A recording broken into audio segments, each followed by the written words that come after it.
Salve nação perdida! Aqui quem fala é uma aranha perdida, falando diretamente de Mandacaru. E hoje o assunto é o capítulo 7 de Jujutsu Kaisen. Bom, direto ao capítulo que retorna com o Megumi fugindo. Então a coisa toda fica um pouco confusa. Mas, aparentemente, o Itadori perdeu o braço, aí sacou o cinto que prende a lâmina na sua cintura.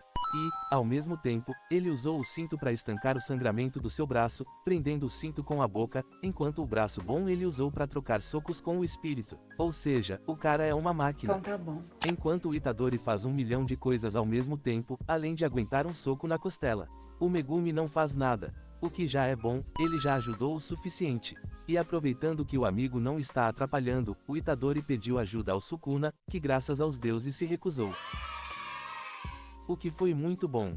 Parabéns a todos os envolvidos.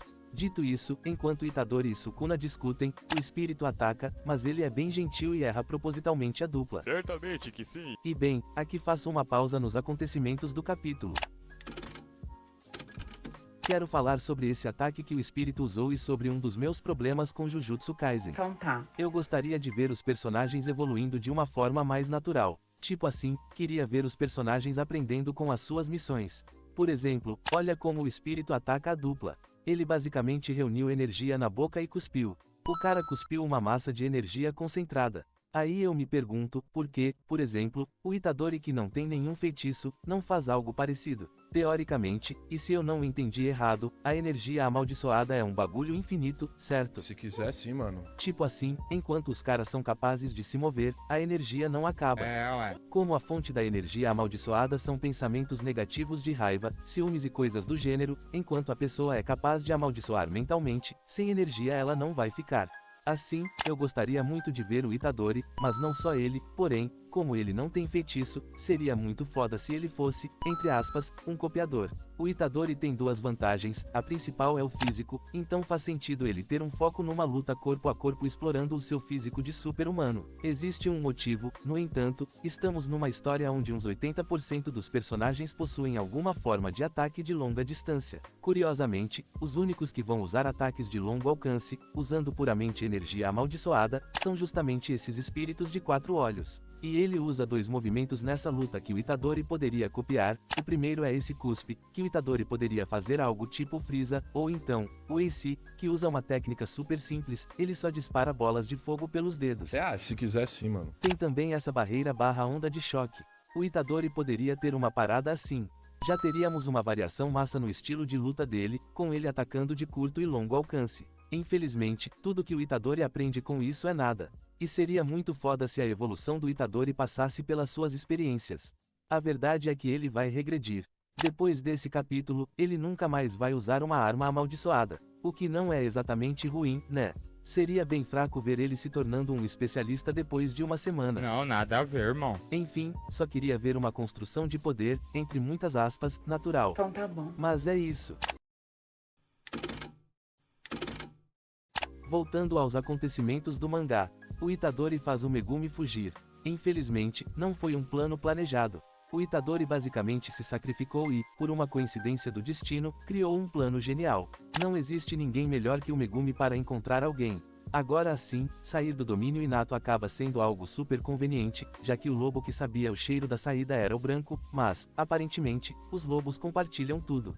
Outra coisa interessante, a forma como ele avisa que o plano deu certo, é legal, mas fica a dúvida, o celular não estava funcionando. Enfim, o Megumi aceita a missão, até porque não existia uma opção melhor e é por isso que ele estava fugindo no início. Enquanto isso, o Itadori segue recebendo uma aula gratuita de como usar a sua energia amaldiçoada. Infelizmente, nem todo mundo sabe apreciar as oportunidades que a vida oferece.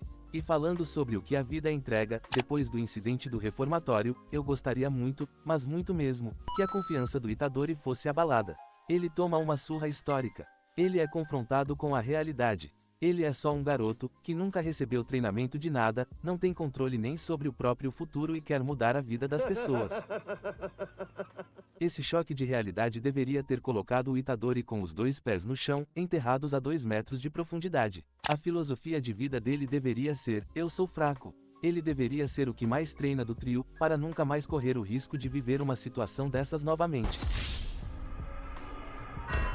E deixando claro, ele não precisava virar um emo depressivo.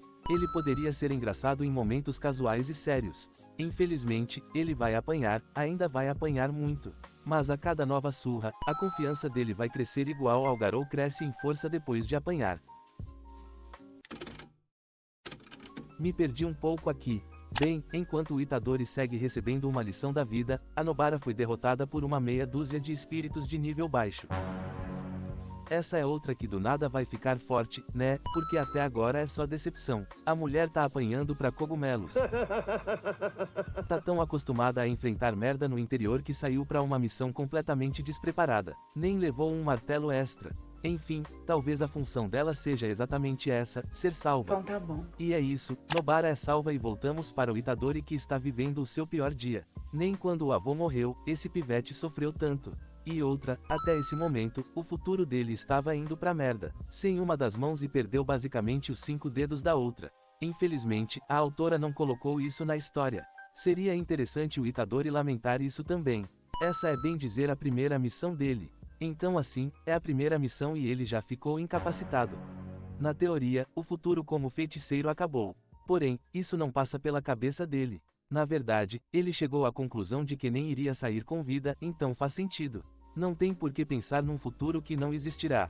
O que nos leva à cena onde o Itadori usa pela primeira vez a sua energia amaldiçoada. Mas, obviamente, uma criança de 7 anos, mesmo que saiba como dar um soco, jamais vai ganhar do campeão de boxe.